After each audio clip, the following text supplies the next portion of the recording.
जब आप 21,000 सेंसेक्स के लेवल पे थे, उस समय भी फिक्स मैच्योरिटी प्रोडक्ट्स जो हैं वो काफी एक्टिव थे मार्केट में। इनफैक्ट अगर आप पिछले साल म्यूचुअल फंड की एसेट्स ग्रोथ देखेंगे तो जो क्लोज एंडेड डेट फंड्स है ना, उस एसेट क्लास में इक्विटी फंड से ज्यादा ग्रोथ हुआ था। सो वो हमारे ख्याल से फैक्चुअली उतना करेक्ट नहीं है। लेकिन दूसरी बात जिसमें आपका तथ्य है वो ये कि हाँ, नए फंड ऑफर्स जो हैं वो ज्यादा लॉन्च हो रहे थे उस माहौल में, अभी कम लॉन्च हो रहे हैं। उसका हमारे ख्याल से कारण यह है कि आपने देखा होगा कि जनवरी से मार्च के बीच में कुछ नए फंड्स लॉन्च किए गए नए फंड हाउसेस के द्वारा, उनकी कलेक्शंस जो हैं वो बहुत ही कम रही। कोई भी नया फंड लॉन्च होता है तो उसके साथ कई खर्च होते हैं। अगर कलेक्शंस ना हो तो फिर जो एसेट मैनेजमेंट कंपनी, जो म्यूचुअल फंड्स हैं, उनके खर्च ज्यादा हो जाते हैं, उतना रिटर्न्स नहीं आता है।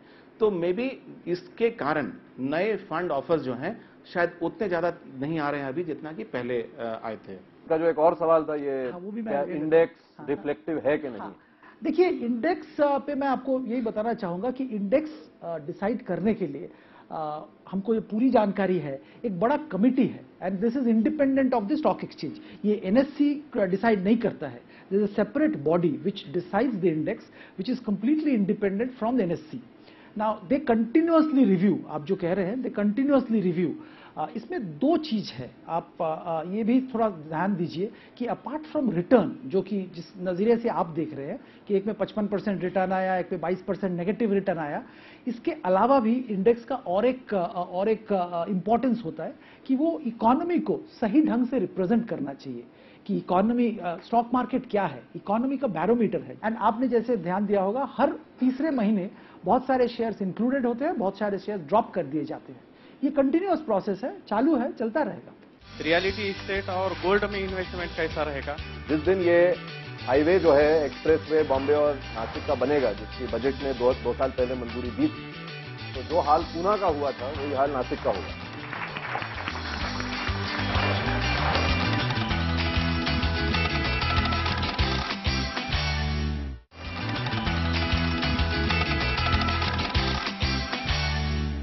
आपका सवाल आइए। अभी जो अपना चर्चा चल रहा है उसमें एक बात पॉइंट आउट हो रही है कि mutual fund investment is the better investment for newcomer investor, जो कंपेयर्ड टू डायरेक्ट शेयर। हाँ, direct share, comparatively direct share. Second thing कि in volatile market SIP is the better instrument to invest into market. लेकिन एक कहना ऐसा है कि mutual fund industry से, पूरे एएमसी की तरफ से एसआईपी पे इतना ध्यान नहीं दिया जा रहा है। एएमसी के अंदर कितना एसआईपी, मेरे को जो पता चला करीबन 25 लाख का कुछ एसआईपी अभी तक पूरा एएमसी के इंडस्ट्री में है, और टोटल नंबर ऑफ इन्वेस्टर जो है एएमसी में वो ज्यादा करके है। तो ये टूल क्यों नहीं उसका प्रमोटिंग हो रहा है? ये मेरे बिल्कुल सहमत हूं आपसे। और इनफैक्ट म्यूचुअल फंड इंडस्ट्री के जो 25 लाख एसआईबी पी आए हैं, ये केवल ज्यादातर मीडिया के कारण आए हैं, क्योंकि हम लोग ही इसको ज्यादा बात करते रहे हैं इसके बारे में। और मेरे ख्याल से संजय भी सहमत हैं इससे कि एक एसआईपी एक मीडियम के तौर पर इंडस्ट्री के लिए इतना उस पर इतना ध्यान नहीं दिया गया पॉपुलराइज करने में, लेकिन अब शायद हो रहा है, बदल रहा है। की बात बिल्कुल सही है और आपके आंकड़े भी सही हैं। एक्चुअली नंबर ऑफ एसआईपीज जो हैं, आज से 2 साल पहले सिर्फ 5 लाख एसआईपीज पूरे इंडस्ट्री में हुआ करती थी, आज वो नंबर बढ़ के 25 से 30 लाख हो गया है।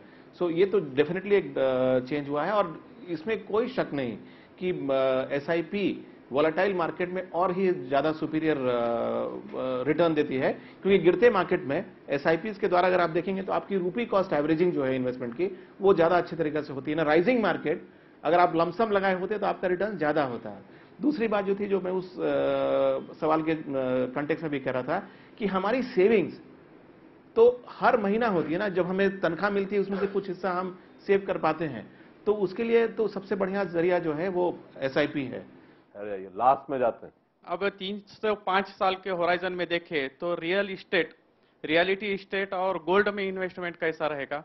And what are the benefits of the REIT which are going to launch within 2 to 3 months? Whether it will be benefit in the future? इतना आपको कह सकता हूं कि जहां आप रह रहे हैं, खड़े हैं जहां पे, वो एक बहुत अच्छी मार्केट है प्रॉपर्टी के लिए। जिस दिन ये हाईवे जो है एक्सप्रेसवे बॉम्बे और नासिक का बनेगा, जिसकी बजट ने 2 साल पहले मंजूरी दी थी, तो जो हाल पूना का हुआ था वही हाल नासिक का होगा।